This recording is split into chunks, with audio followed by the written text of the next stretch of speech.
episode of Tell Me Darling, a true crime podcast where I tell my husband true crime stories. So exciting to be here for another week.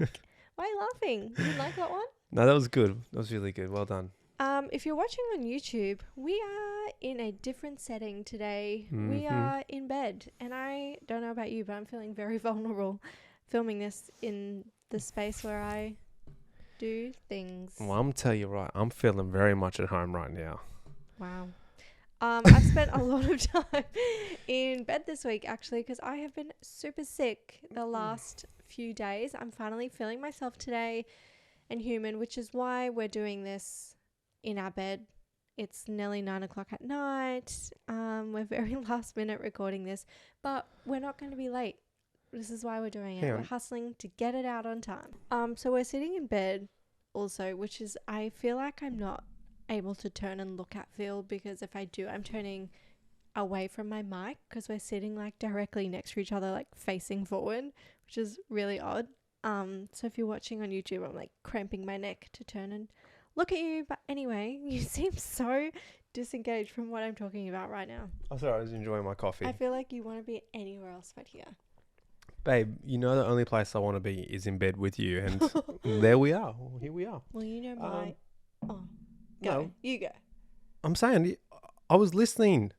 Okay. I don't have to be all the time. What is that? That's it's like you expect me to give you the puppy dog face and puppy dog eyes every I time don't you need talk. a puppy dog face or eyes. I just need a response. I Yeah. don't know if you remember, but this is a podcast and we need to back and forth. That's what we're doing. Fucking hell. There's so much tension right now. Should we kiss? No, we shouldn't. Okay.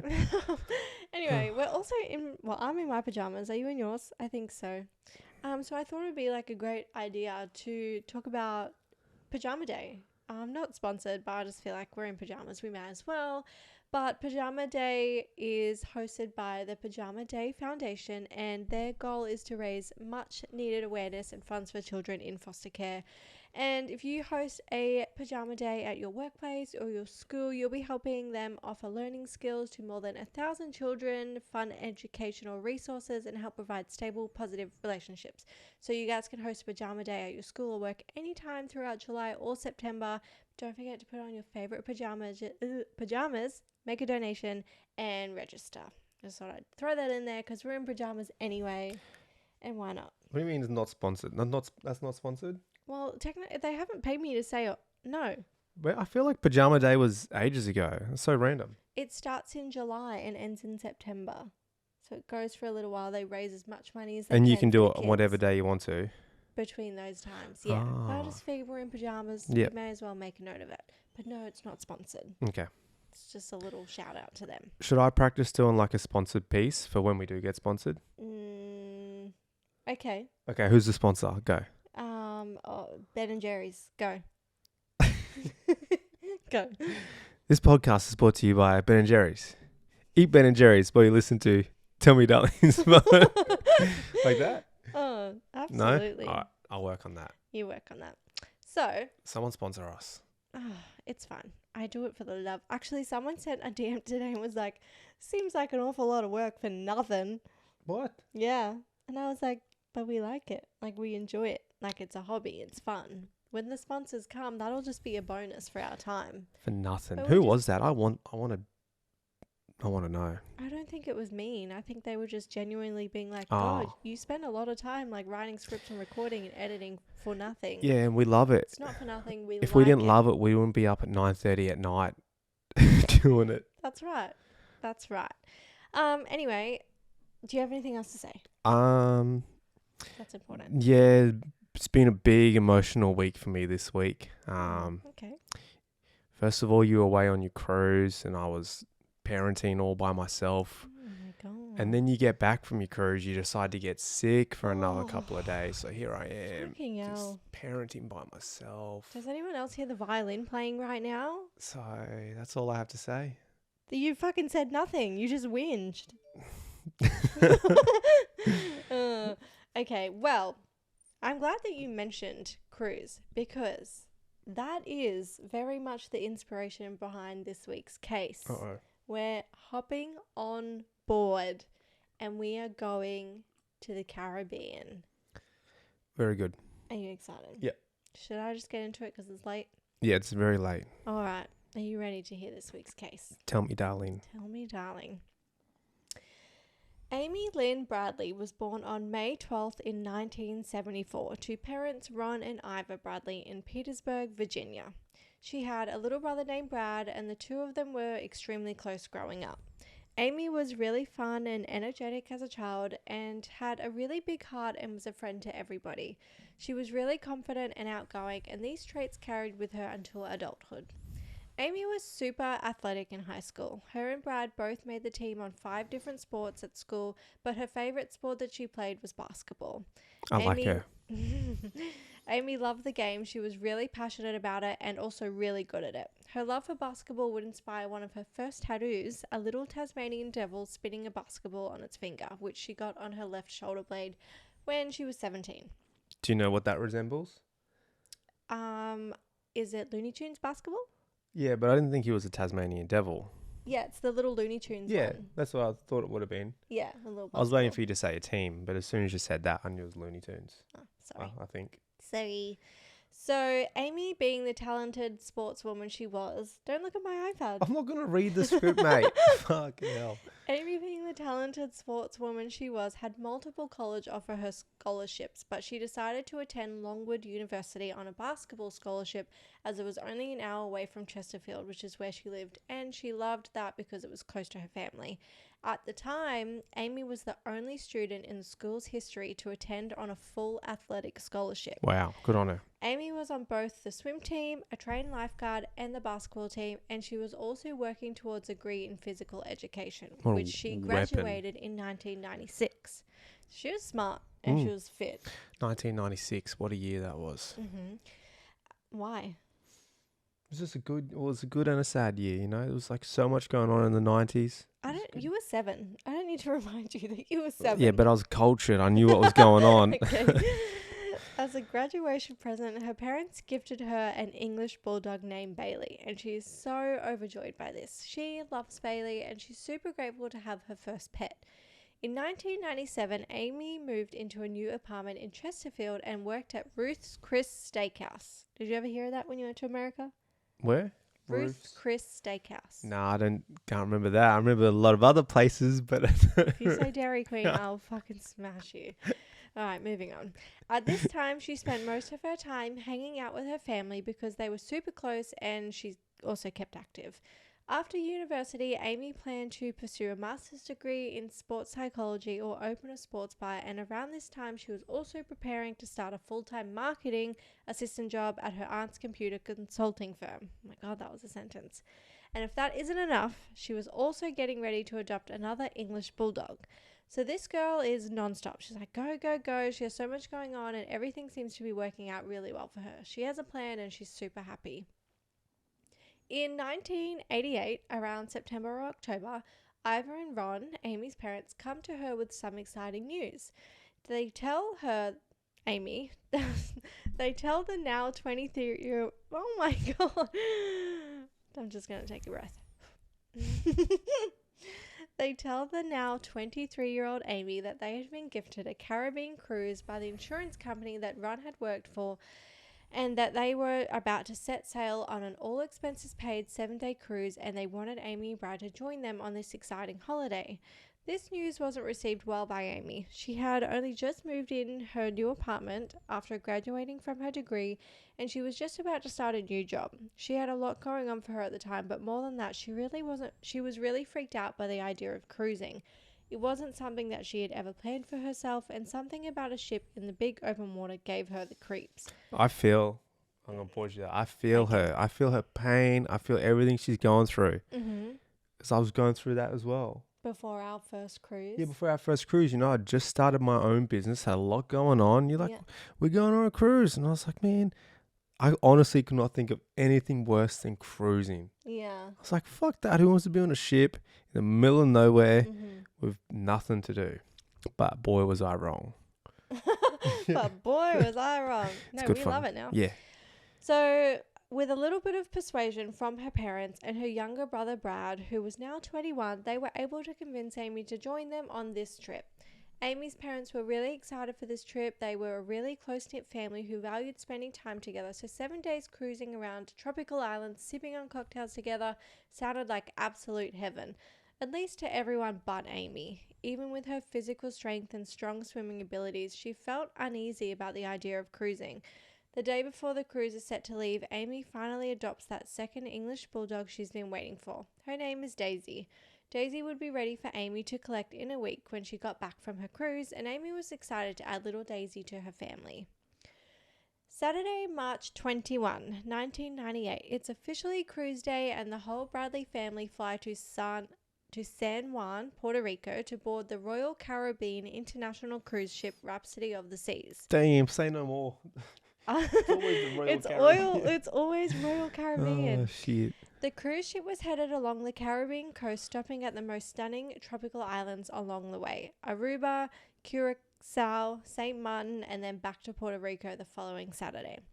The Royal Caribbean Rhapsody of the Seas was a brand new luxury cruise at the time, with its first voyage less than a year earlier. It was owned and operated by the Royal Caribbean Cruise Lines of Miami, Florida, and although it had been registered in the Bahamas since 2005, back in 1998 it was registered in Norway. At 280 meters long, the ship carried close to 2,000 passengers and over 700 crew, with Norwegian officers and crew members from all over 50 nationalities. So we've been on a few cruises, and generally they all tend to do a similar routine. You get the shore days where you dock at the ports and you get to get off and have a look around and enjoy this new destination you're in, and then you get the luxury of coming back on board and traveling to the next destination without having to sit in a car or a plane seat for 8 hours to get there. It really is a great way to travel and see lots of different places without feeling confined to a seat or like you're actually traveling. The festivities on board are often made up of fun game nights or theme nights. They have a great nightlife on board, surprisingly, but something that's always stood out to me when cruising is the crew. Everyone is honestly so incredibly kind and accommodating. They're just so lovely, and it really does make up so much of the cruising experience. And back in the 90s, crew members were encouraged to be friendly with passengers, maybe a little bit more than you would see today, or that would be, I guess, acceptable today. Just a little bit more friendlier. What do you mean? Obviously, it wasn't encouraged. It wasn't like, hey, go and touch some people, encouraged. No, I would just say more like they were encouraged to go and speak with the guests and, like, you know, make the guests have a fun time, where now it's more like, hi sir, like, are you well? Do you need a drink kind of thing? Like, is everything okay? And they move on. Not like, hey guys, come dance with me. Do you know what I mean? Yeah, even that sounds weird though. Yeah, but that's just, back then it was just more relaxed. Oh. I'm just... Okay. Okay, yeah. So there was a lot of things that were done in the 1980s world of cruising that probably wouldn't be accepted today. 80s, 90s, you mean? The 90s? Because that's when the cruise was, 98, not 80s? 1980s to 90s world of cruising. Thank you. 1980s, yep. That would probably wouldn't be accepted today. Everything was more relaxed and not as regulated. This came down to a few things, but one of them being that the US government had no jurisdiction over cruise ships governed by century-old maritime laws. If something went wrong aboard an international cruise on international waters, US passengers were not protected by any US laws. Instead, they were governed by the laws of the ship's registry and all the laws of the country's port of call. Even like if something went wrong, like, and the FBI had to get involved, they'd sometimes had trouble, if that makes sense. Yeah. Is that the same for us? Or I don't know. I'm assuming that's the same for like cruise ships that were in Australia at the time. But this particular cruise ship, I should say, is governed by these laws, which is essentially no laws because they're in international waters. So I'm many the passengers. captain now. Yeah. What? Okay. You know the movie where they hijack the ship and like, I'm the captain now. He's looking at him. Tom Hanks. Yeah. Mm-hmm. Yeah. Good one, Dub. Pirates. Many passengers who went on board of cruises at the time probably believed that they were cruising on an extension of their own country, especially Americans boarding cruises like the Rhapsody of the Seas, where the cruise company was based in Florida. But with offshore registration and ancient laws of the high seas, they were basically entering a lawless cruise ship with regulations from countries that most of the passengers on board had never even been to. Oh, entering no man's land. Yeah, so yeah, it was wild. And although the Rhapsody of the Seas were heading to some of the most visually beautiful islands and white sand beaches you've ever seen, with crystal clear blue waters and the most stunning pink sunsets, darkness hid within these tropical destinations. Many destinations in the Caribbean were known for illegal trading of drugs, money, sex, and people. Wow. Yeah, hectic. So March 21st, the Bradleys arrive in Puerto Rico ready to board their tropical island cruise. Before departure, Amy decides to send some postcards to her friends. A lot of people sent postcards back then, not like today where we send Snapchats or post on our Instagram stories. It's almost like a 1980s version of like a Facebook check-in. Like that's how I see it. Amy writes... They don't get it until the time they get back from the cruise. Yeah, but it's still like, you know, you pick the postcards at your destination. Whereas now we just check in on Facebook. Yeah. Amy writes on one card, "Hey girl, it's gorgeous here. We leave for Aruba tomorrow. Take care. Tell Madison and Nars hello. I'll be home Saturday at 10. See ya, Amy." As Amy arrives at the port and sees the giant cruise ship docked, the thousands of excited passengers queuing to get on board and the welcoming staff, she begins to relax and get excited herself. Maybe this would be fun. Maybe she has been worried for nothing. After all, look how big the cruise ship is. It seems safe and not at all what she expected, and her mood changes. Her nerves are gone and she's ready to enjoy the next 7 days of luxury cruising in the Caribbean. Finally, the family receives their onboard cruise cards and room keys and head onto the ship, stopping halfway on the gangway for the traditional boarding photo taken by the cruise line's onboard photographers. Yeah, boy. Phil loves P&O's onboard photographers. Yeah, they're my homies. Yeah, he absolutely loves them. Yeah. As the family boards, Amy's mum, Ivor, looks at her family and thinks to herself, how special is this? What an incredible opportunity they had been gifted, and she really takes in this moment, and this would be a moment that she would never forget. The Bradleys were staying on deck 8 in a junior suite cabin number 8564, which was midship on the starboard side. Do you remember what that means? Yeah. What's it mean? It means they're midship, Mm-hmm. they're deck 8, and it's on the starboard side. So, you know, if we want to get technical, we'll say on the right-hand side if the ship's moving forward. Wow, you got that right. Mate, I know. Okay. I study ships for Sorry, a living. Captain Phil. Well, that's right. They were all staying together in the same room and had their own private balcony where they could sit and enjoy the view of the Caribbean as they sailed by. The balcony had floor-to-ceiling glass doors, so whilst in bed you could still enjoy the amazing views. Amy unpacked her bags, which included 9 pairs of shoes, which is a bit of an overpack, don't you think? Yeah, for 7 days. Yeah, 9's a lot. But I also remember my first cruise, and oh my God, I packed my whole wardrobe. Yeah, you did. Ridiculous. And she also packed 15 rolls of film. She planned to use all of the film in her camera and print the photos and make a collage on her coffee table when she got back to her new apartment. That's a good idea. Yeah, that used to be really popular. The first night for the Bradleys on board the Rhapsody of the Seas was so exciting and fun.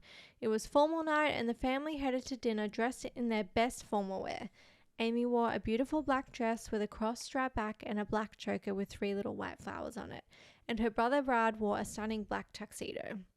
While at dinner, Amy was approached by 3 waiters working that evening's dinner shift. The 3 of them appeared quite flirty to Amy, like they'd really taken a liking to her.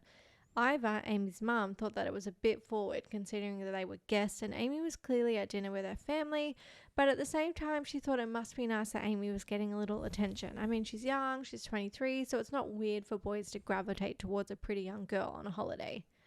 After dinner, Ivor was waiting around for her family when one of the waiters who was speaking to Amy earlier approached her. He asked Ivor for Amy and then told her that he wanted to take her to a bar called Carlos and Charlie's while docked at their next stop at Aruba. Oh. Ivor just said to them, like, I'll let her know sort of thing, kind of brushed it off. When Amy comes back over to her mum with her brother Brad, her mum tells her, hey, these 3 waiters just asked me if you would want to go to a bar with them at our next stop. And Amy says, I wouldn't go and do anything with any of those crew members. They give me the creeps. Good. Yeah, I see what you mean. So that's full on. Like, that's crossing the line. I don't care. I feel like that's a bit forward. Like, and if I was the mum, I don't care if I was a guest on that ship. I'll be telling them to back the fuck up. Yeah. Even if I was like, get more of it. Yeah, I'd be like, you back the fuck up, mother. You ain't taking her anywhere. Yeah. Whereas like I try and imagine that now, like if we were on one of our cruises Yeah. and our kids were older, like that just wouldn't happen. That wouldn't fly. They wouldn't fly. They wouldn't. Yeah, absolutely not. But it's weird, right? Like it's only their first night and they're already like trying to like take someone to a bar. Like, Yeah. No. Like not even on the ship. That's when they dock. They want to take them to a bar. Yeah. Yeah, that's no way. Yeah. So the next day, the cruise ship docks in Aruba and the Bradleys make their way off, posing for a family photo halfway down the gangway with the ship in the background. Everyone was really excited to explore, do a little shopping and sightseeing. They rented a jeep to tour the island, and Amy also picked up some gifts to take back for her friends when she returned home. As the afternoon came, the family returned to the ship and boarded ready for their next destination, which was Curacao. That evening, there was a Calypso dinner party, and the family was really looking forward to this night. It was more of a relaxed, fun party night, and they were all keen to have a good time. They got ready and headed up to the upper deck, where the house band was already playing, entertaining the guests. A dance troupe had boarded the ship in Aruba temporarily to perform, and with them they brought a group of locals who were standing along the ship's railing, and this wasn't received well by passengers on board, including the Bradleys. It seemed a bit weird that non-paying guests or performers were allowed on board to watch the band play. How could they be allowed to board a ship that they weren't paying guests of? So that would never fly on P&O. Hang on, so there was these people that were from shore, like they lived there, they weren't part of the... They were actually on the cruise ship, were they? Yeah, so they went on board. I'm assuming, because it didn't say, I'm assuming that this is while the ship is still docked at the port, so it hasn't left. But they've come on while the band's playing, and like people that aren't paying guests on the cruise are just watching this band. Yeah, hell no. With no like guest But passes given how or full on security is now, every time you get off and on when you dock, it's like it's so different now. Yeah. But back then it wasn't. And like they also, like on this particular cruise, they don't scan as you get off. Yeah. They only scan as you get on. Uh-huh. So that's something to note as well. Okay. But it's like so strange that just random people can come on board. Yep. But this was also before 9/11. So a lot of travel was and security wasn't as strict then. I think 9/11 changed the world basically. So during the party, Amy and Ivor head up to deck 4 to the photograph stand to check out their photos from the last couple of days so far. Down to deck 4. Just wanted to make that right. How do you know what deck they're on? Well, you said they headed up to the upper decks for the Calypso party, and their room was on 8, so they would have only been going down from there, babe. Remember, I'm the ship master. Well, whatever. They head to deck 4 to the photograph stand to check out the photos from the last couple of days so far. So if you've been on a cruise ship, you would know that they have these big boards set up where they display all of the photos that they've taken of everyone, and if you want to purchase them, you can. And so Ivor and Amy are looking along the boards, and they find the ones of Ivor and Ron and some of Brad and the family, but there are no photos of Amy. Ivor asked the photographer when Amy's photos would be displayed because everyone else's had been put up, and he told Ivor that he had displayed them with the others.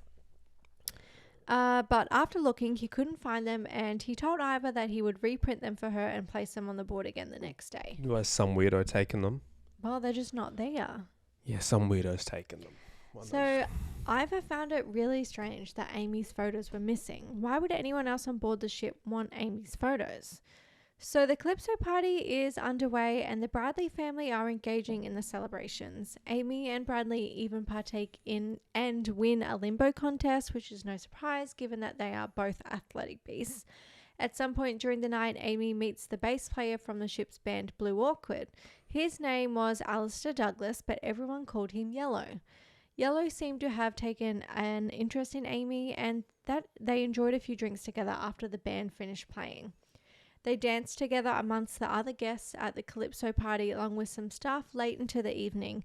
At around 1:30 a.m, Ivor and Ron decided to call it a night, leaving Brad and Amy to party on. After the party, Amy and Brad head to the ship's nightclub to carry on the evening festivities. They're making a night of it, they're just having fun. Amy and Yellow danced together for most of the evening, and by the time 3:30 a.m. came around, the two had transitioned into a slow dance together. By this time, Brad was tired and he decided to call it a night and went back to their room.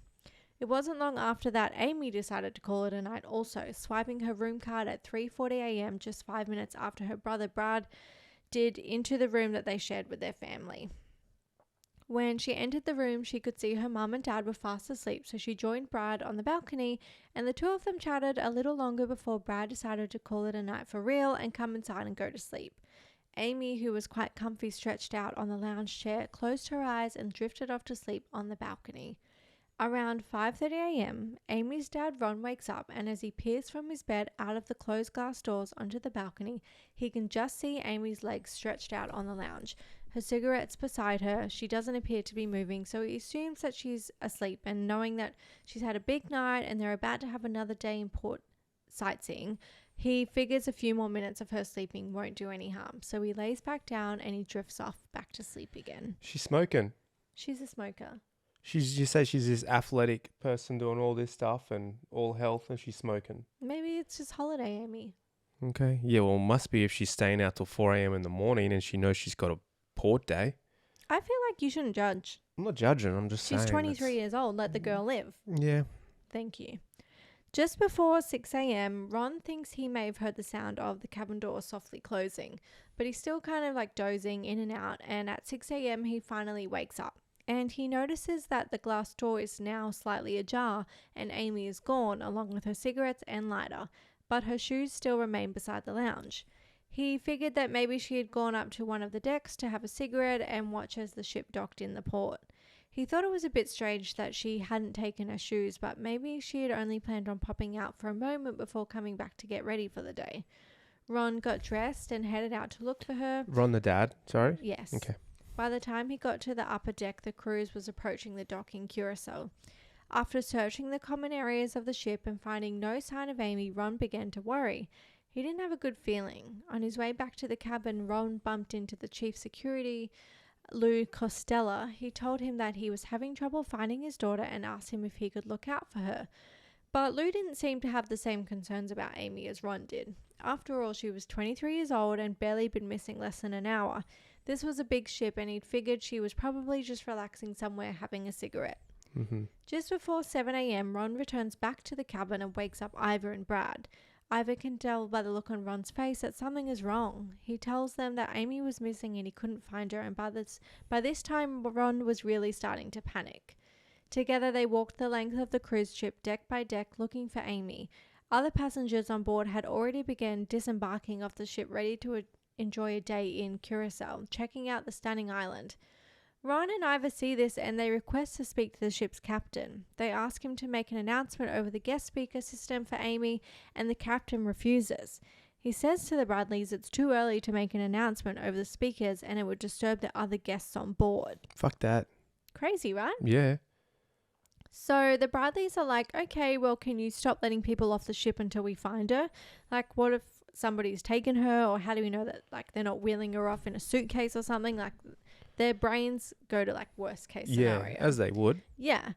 And again, the captain denies their request. They then request that they post a picture up of Amy around the ship so that other passengers can keep an eye out or let them know if they'd seen Amy.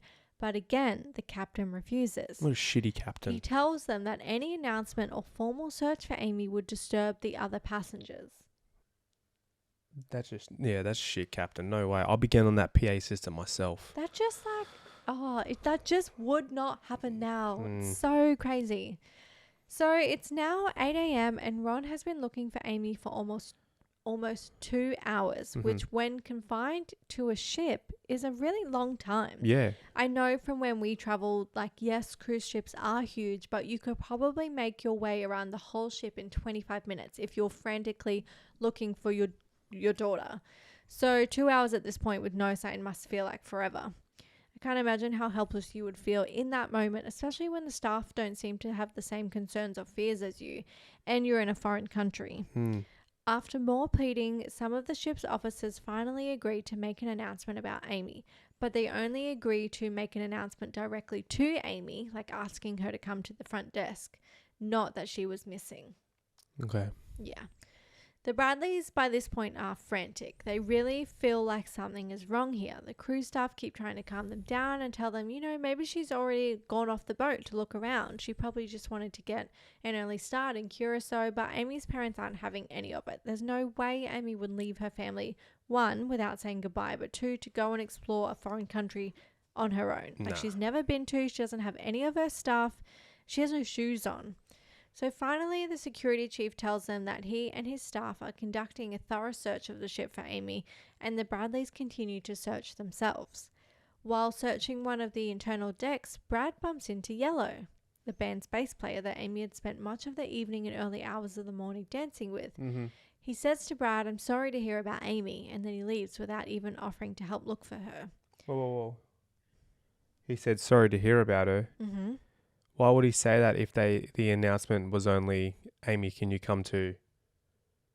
Yeah, that's a good question. Fucking Yellow. So by lunchtime, the Bradleys were begging the captain to make an announcement that Amy was missing. The captain tells them that he would not make an announcement that she was missing or post pictures of Amy around the ship because he didn't want to alarm any of the other guests. He told them that every nook and cranny of the ship had been searched for Amy, all 10 decks, all 999 rooms. There was no sign of Amy anywhere. I would be losing my fucking mind. Yeah. I would be screaming like her name. I would be shouting what she looks like around the ship. I'd be a crazy person. Yeah. They'd have to like arrest me to stop me. Would you not? I would too, but I'd probably be like I know she's 23, but I'll be like overprotective dad and just be like sitting in the back somewhere just watching her moves, like making sure she gets home safe, That's what I'll be doing. I don't think you would though. I think I would. I think I'll be just that overprotective dad. Just like I'd be up, just making sure, like not interfering with her night, but just making sure she gets back to the room safe. Okay, well, I feel like that's irrelevant now because she's already missing. Yeah. I'm talking about what you do in this situation where you feel like everyone's just ignoring you. Oh, that captain would have been making an announcement as soon as I thought she was gone. So strange. So the cruise terminal at the dock in Curacao is a huge open port. Thousands of passengers come and go along with staff through the customs area before they're free to head into Curacao. I even noticed how many laundry carts and garbage carts were coming and going between the ship and the port, and there didn't appear to be as thorough security measures of the coming and goings on this cruise ship. Mm-hmm. When Ivor, Ron, and Bradley got off the ship, they immediately contacted the Curacao authorities and the US Embassy for help and were soon in touch with the FBI. But they were quickly informed that the FBI wouldn't be able to reach them for another 24 hours. Damn. I mean, they're all the way in, like, Puerto Rico or the Caribbean now, which is, kind of near, you know what? I'm not going to say. It's near like Mexico and down. Shit, bro. If they're in like Mexico, Tijuana, and all those places south of the border, I hate to say it, but they're fucked. Well, that's kind of the area they are, like that kind of area. Brazil. That's what I was going to say. Oh, and Brazil. Yeah, Brazil. There. So a little bit of, I guess, history on Curacao, whilst beautiful, does have an ugly side. Whilst amazing for tourism with the comings and goings of constant cruise ships and aircrafts and tourists, this did create an infrastructure for trafficking, drug trafficking, money laundering, and the most terrifying of all, human trafficking. In the 90s, sex tourism was something that became quite popular in the Caribbean. On the majority of the Caribbean islands, sex work is illegal, but in Dutch Antilles, which is basically consisted of like several island territories located in the Caribbean, sex work is legalized and regulated to an extent. St. Martin, which was the third stop of this cruise, and Curacao are prime locations for sex tourism, and they house the two largest brothels in the Dutch Caribbean. The largest brothel is called Campo Alegre, and it's located in Curacao, which is where they're currently stopped. Yep. Although the sex work was regulated, it was pretty common knowledge in the area that most of the sex work was run outside of the perimeters of the law. So even though it was legal, they were still doing some pretty shady, not so legal stuff. Yeah. With the increase of demand of a huge influx of women, with the increase in demand, a huge influx of women were brought in from other parts of the Americas, many without the appropriate documents. They're kidnapped. Well, yeah, it even got to a point where men and women could book holidays and holiday packages linked to brothels. Like it would be a sex holiday and like they would be able to book like a sex package. I think I would dare say that that was more men orientated than women. Yeah, man. And with that, the world of sex trafficking really exploded. It's like $1 billion industry. Isn't it? It's fucked, eh? It's absolutely cool. Yeah. You try it. It's so insane. Like you watch those movies and you're like, oh, like I'm so glad this is just a movie, but it's not. It's based on real circumstances. Like this happens every day. It would become a common occurrence for people to go missing or be kidnapped and sold into sex rings where they were drugged and tortured and made to do horrible things. And Amy's parents feared that this is what had happened to their beloved Amy. They still couldn't fathom how Amy could go missing and completely disappear in the space of half an hour, and they started to retrace the steps of the evening, talking to different people about their interactions that they had had. Brad told his parents about Yellow and how him and Amy had been dancing together all evening, but still nothing really made sense to them. The following day, on Wednesday, March 25th, the Bradleys are helplessly waiting in their hotel room when they receive a call from the FBI. They tell them that they would meet them in St. Martin the following day, where they would board the Rhapsody of the Seas together and meet with the captain and other personnel to conduct their own investigation. They tell the Bradleys that they had already been in touch with some of the ship's crew to ask them some questions, and in particular about the initial search for Amy in the early hours of when she was missing. This is when they learned that the search hadn't been as extensive as the staff had first made out to be. Of course not. There's no way they checked the whole 999 rooms and everywhere on that ship. No way. The agents explained to Ivor, Ron and Brad that only a small search of the common areas and restrooms had been conducted and not a deep, thorough search of every deck and room like they had originally explained. This crushed the Bradleys. They couldn't believe what they were hearing because now they've just spent a whole day searching the streets of an unfamiliar city that they'd never been to, but there's a chance that she never even got off the ship. And if she was there or hurt or being held against her will, it was more than likely that they'd missed any chance of helping or saving her. I mean, how would you feel? You know, like, so crazy. Back on board the Rhapsody of the Sea, rumours begin to circulate that a young woman had committed suicide. Chris Fenwick, who was the cruise ship's onboard videographer, caught wind of the rumour and decided to find out more information about the supposed woman so that he could see if he had any footage of her whilst on board. It's now Thursday, the 26th of March, 48 hours since Amy went missing, and the family, along with the FBI, make their way on board the Rhapsody of the Sea's cruise ship. Did I say that they didn't get back on board when they got off in Curacao? No, I don't think so. I feel like I've skipped a paragraph, which is annoying, and I don't know where it is. But the obviously cruise ship docks for a day, and then they leave in the afternoon. Yes. And obviously that afternoon came, and the family had to decide whether or not they would get back on board the ship or they would keep searching in the city that they were in, and they decided to stay because they thought that the ship had been searched. Oh, okay. So you can understand why they were but devastated. Is that where the FBI was going to meet them?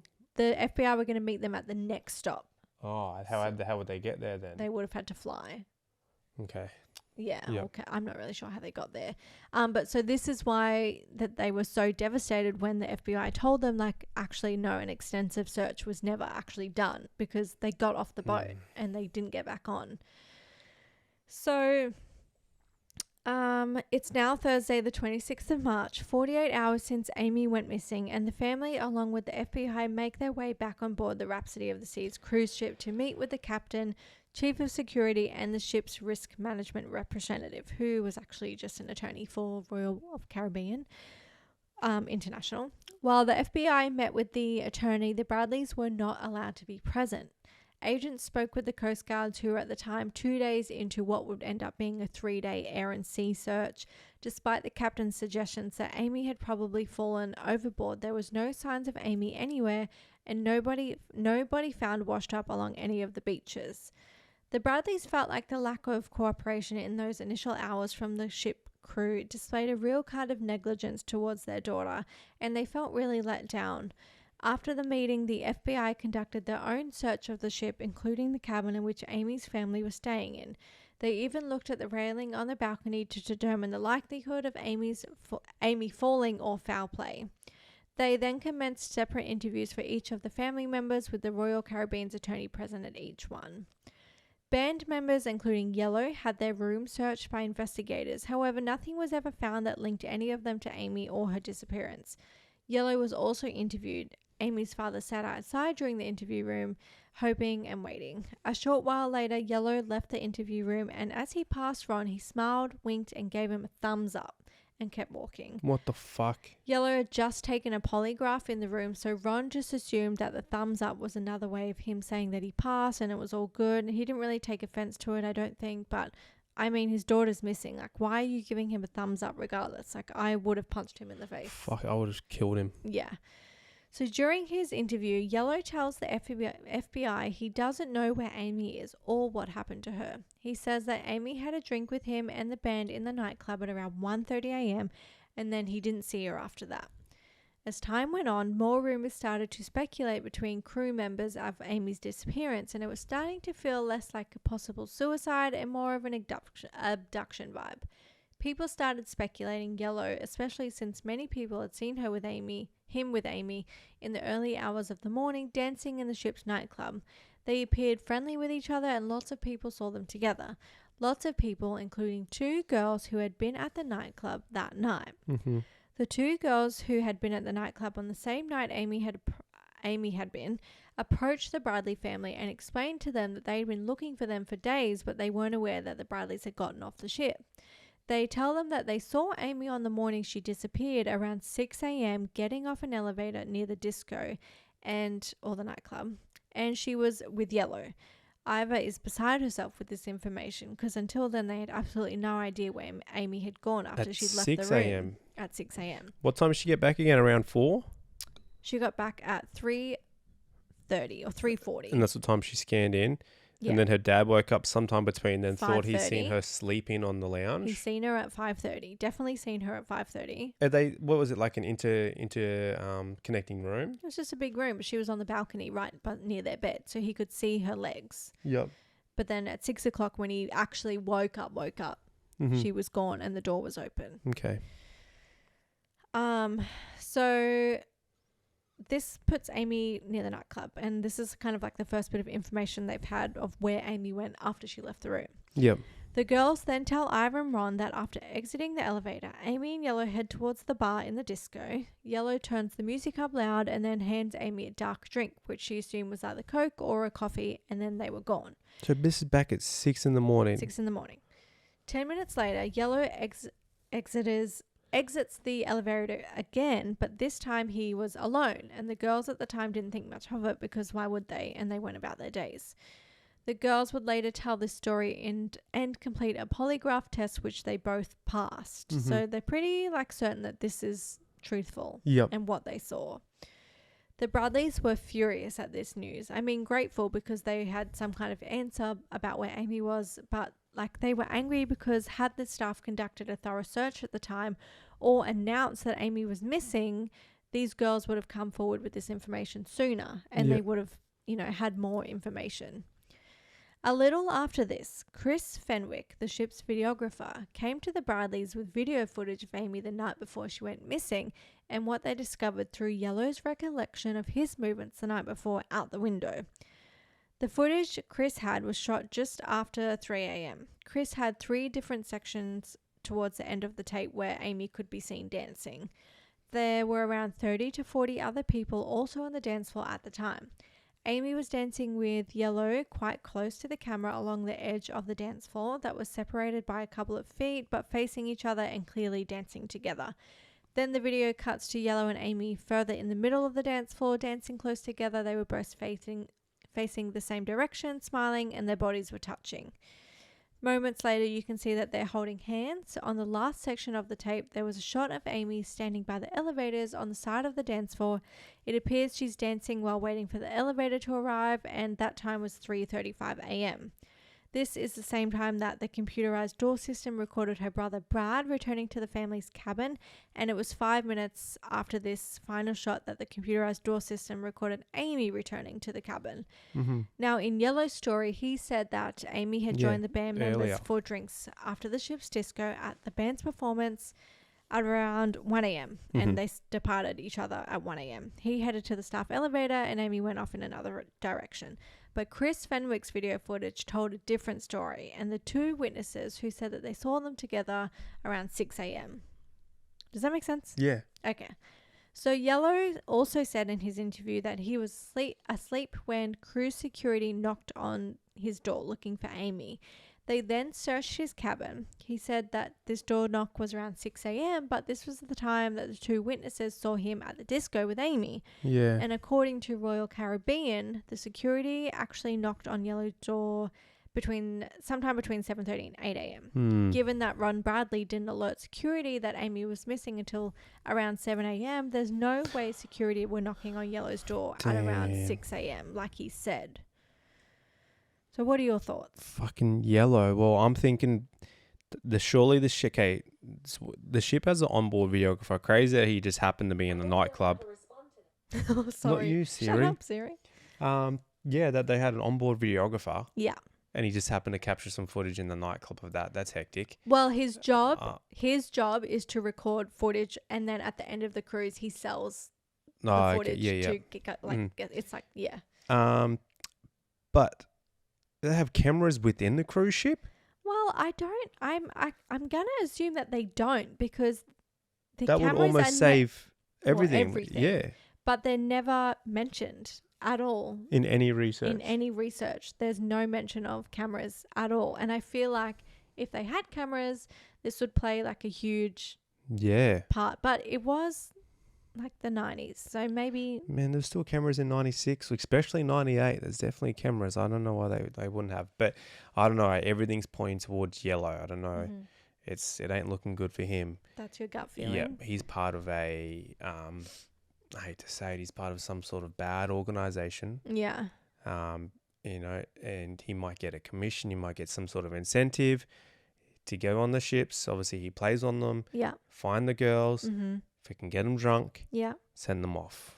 It's very plausible. But we'll have to wait until next week to find out. Well, because unfortunately, this is a 2-part episode and I have to leave it there. Let's just keep going. We can't. Let's keep going. We can't. I'm still exploring the rest of this story. Whoa. And we're 50 minutes in and I was like, oh my God, I'm only halfway through and I have to call it. So I'm really sorry to do two-parters in a row. I didn't, when I picked this one because I just went on a cruise and I was like, this is relevant. Why are you doing the cruise one? When we go on cruises now, I feel this is kind of... Because this would never motherfucking happen on P&O. I'm telling you now. It just wouldn't. They're straight up. They're so on point with their security. It just wouldn't happen. But anyway, you guys will have to wait till next week to hear the rest of this case. And you'll just have, a week to think about what you think's happened. Yeah. Sorry to leave it there. Well, thanks for joining us in bed for this one. I know. It was a bit of a weird bed one. I don't think I looked at the camera one time. If you're listening to this and watching this...